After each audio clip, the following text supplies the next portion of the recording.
Have you ever poured your absolute heart and soul into something just to feel like nobody even noticed? Well, in today's explainer, we're diving into that exact feeling with a beautiful little story called The Night the Moon Lost Its Glow.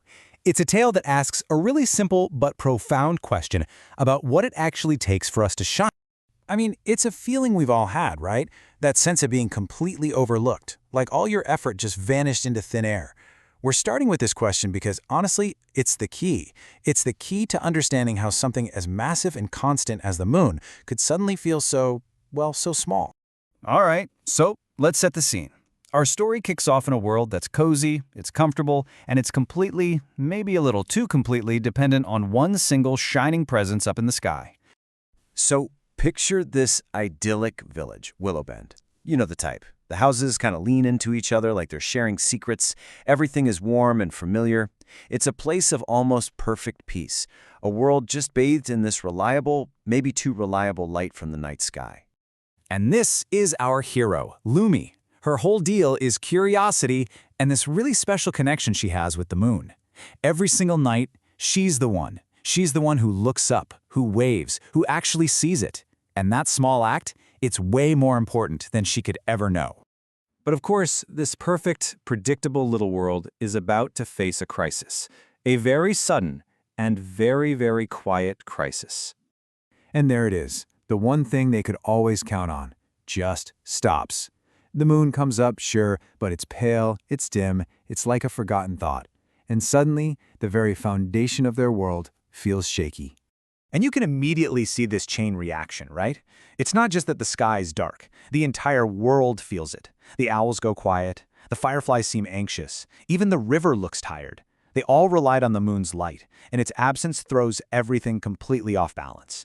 It just goes to show how deeply connected their world really is. But you know how it goes. Where there's a problem, a hero tends to pop up. And in this case, our hero isn't some knight in shining armor. It's a little girl with a wobbly heart and a huge sense of purpose. I just love this line. It's so simple, but it's so powerful, isn't it? Lumi doesn't have some grand master plan. She just sees that something is deeply wrong, and she decides, nope, this isn't okay. And right there, with that simple thought, her journey begins. And this is just brilliant, because it shows that being a hero isn't always about these grand, sweeping gestures. It's about small, deliberate actions.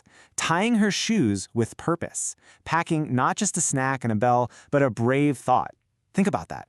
Every single step she takes into that forest is its own little act of courage. And this, right here, brings us to the very heart of the story.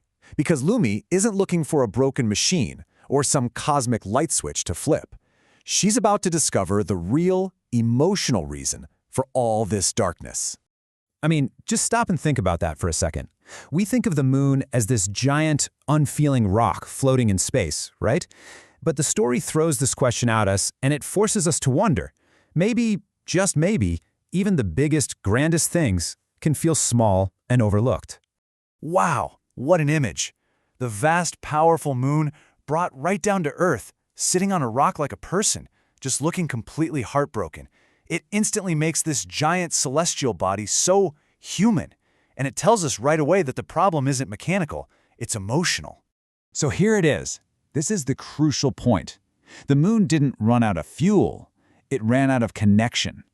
It felt completely taken for granted. For thousands and thousands of years, it gave its light away freely.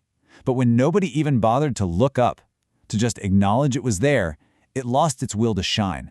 It felt invisible. So, if the problem is a lack of connection, well, the solution has to be connection itself. This final part of the story reveals its really powerful central message. Just look at the scale here. It's amazing. On one side, you have this profound, cosmic sadness, loneliness on a celestial scale. And on the other side, the solution is almost laughably small, ringing a tiny bell. A simple look. This captures the core idea perfectly. Sometimes the biggest emotional wounds can be healed by the absolute smallest acts of acknowledgement. And here are the two magic phrases. It's so simple. We see you. That's the recognition. It says, hey, you exist. I acknowledge you. And then, we need you.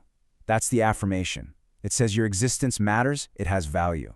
Together, those two things are the ultimate antidote to feeling invisible. And the effect is immediate. It's not slow, it's not gradual. The second it feels seen and valued, its light just floods back, brighter than it ever was before. It's such a direct, powerful example of how recognition can literally refuel us. And the story wraps up with this lasting change. The moon isn't just a passive giver of light anymore. It actively seeks that connection now.